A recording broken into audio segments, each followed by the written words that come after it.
La perte de grade par des officiers généraux, 4 étoiles, peut entraîner un mouvement d'une grande ampleur dans les relations entre les militaires et le pouvoir judiciaire brésilien. Tout au long du processus concernant la tentative de coup d'État, les militaires ne sont pas intervenus. Ils ont laissé la justice agir et ont accepté toutes les sanctions. Et ils se préparent à juger les militaires devant le tribunal suprême militaire, le tribunal supérieur militaire, pour la perte de grade. C'est une décision très lourde et maintenant des ministres de la Cour suprême sont impliqués dans des illégalités, des dénonciations au moins. Et comment expliquer qu'un tribunal dont les ministres sont contestés par la société puisse juger les militaires impliqués dans les événements du 8 janvier ?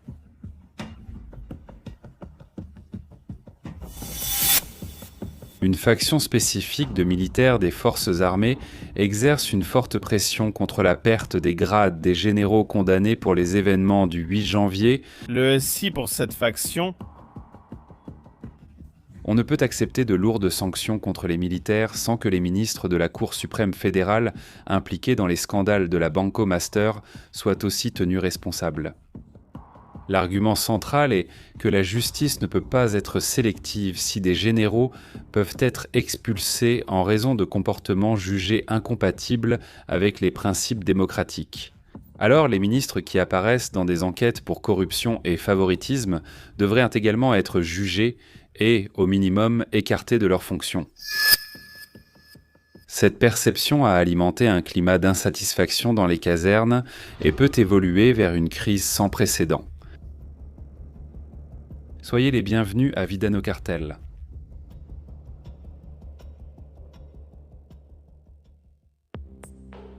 Avec la possibilité réelle que des officiers généraux soient expulsés et retournent à la vie civile, la pression pour l'égalité de traitement dans les sanctions augmente au sein des forces armées. Beaucoup de militaires soutiennent qu'il n'a pas de sens de retirer leur grade à des généraux, pendant que des ministres de la Cour suprême sont cités dans des enquêtes pour corruption et favoritisme sans subir aucune conséquence.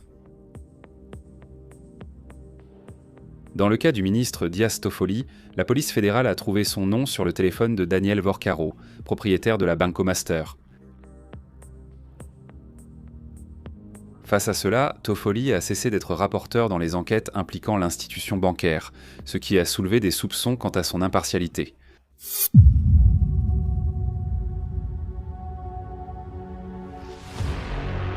Des rapports ont également indiqué que des fonds liés à Vorcaro ont acheté une participation dans une entreprise dont Toffoli et ses frères étaient associés, qui était axée sur un complexe hôtelier de luxe, où le ministre séjournait fréquemment.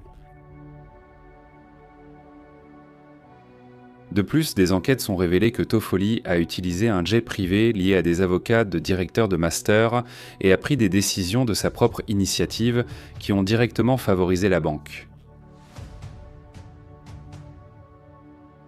Ces épisodes ont consolidé le récit selon lequel il existait une relation de convenance entre le ministre et le groupe faisant l'objet de l'enquête, renforçant la perception d'une proximité indue. Aujourd'hui, un reportage du journal O Globo a révélé que la Cour suprême a payé des indemnités journalières pour que les agents de sécurité assistent les autorités de la Cour. Le contrat signé avec l'institution a été estimé à 129 millions de réés, un montant jugé disproportionné et suspect. Les enquêtes mentionnent également des réunions avec la Banque centrale et des messages échangés entre Vorcaro et Moraes, renforçant l'idée d'une influence politique et juridique en faveur de la banque. Pour une grande partie des militaires de haut rang, le contraste est frappant. Pour les généraux, la sanction est la perte de leur grade, tandis que les ministres impliqués dans des scandales restent intouchés à leur poste.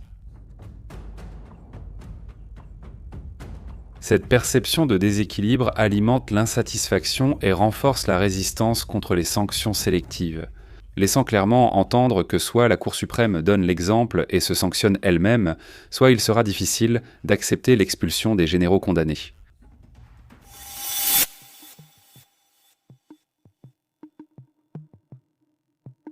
Au cours des dernières décennies, la politisation dans les casernes est devenue une pratique récurrente.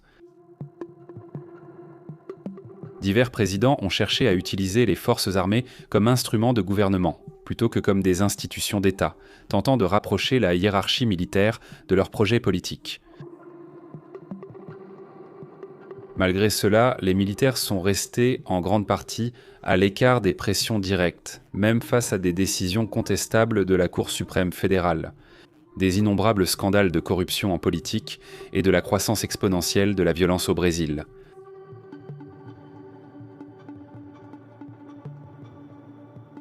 Mais maintenant, cependant, la situation a complètement changé.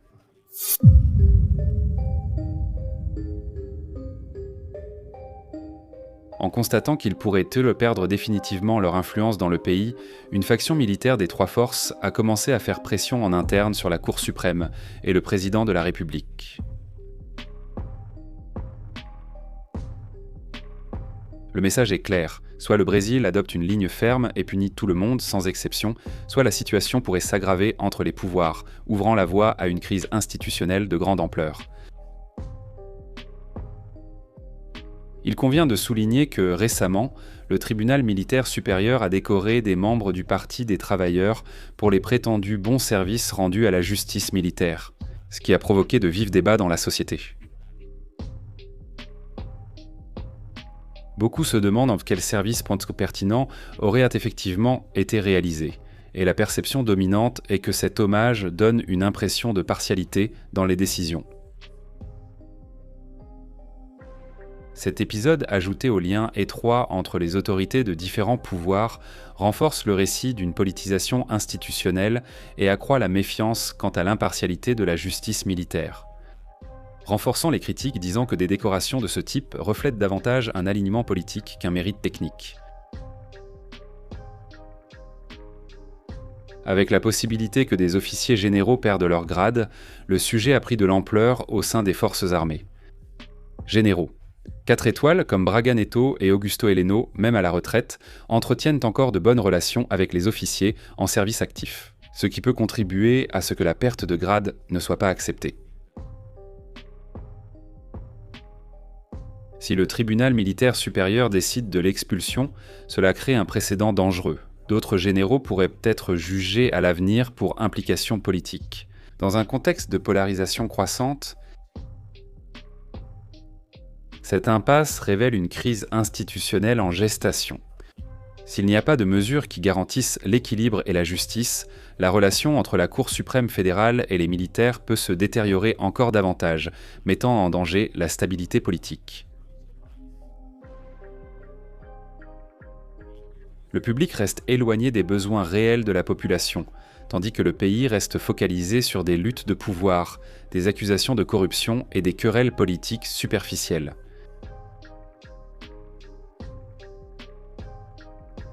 Le Brésil doit se réveiller. L'honnêteté n'est pas un mérite, c'est une obligation morale.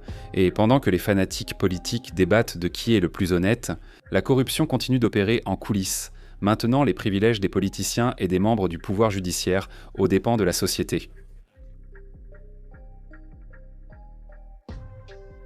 Laissez ici dans les commentaires ce que vous pensez de tout cela. Et en fait, les généraux risquent-ils vraiment de perdre leur grade ?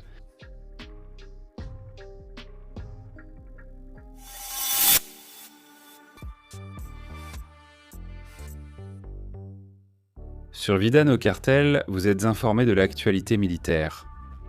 Laissez votre like, abonnez-vous et regardez l'une des vidéos qui s'affichent sur votre écran. En avant combattants, à la prochaine.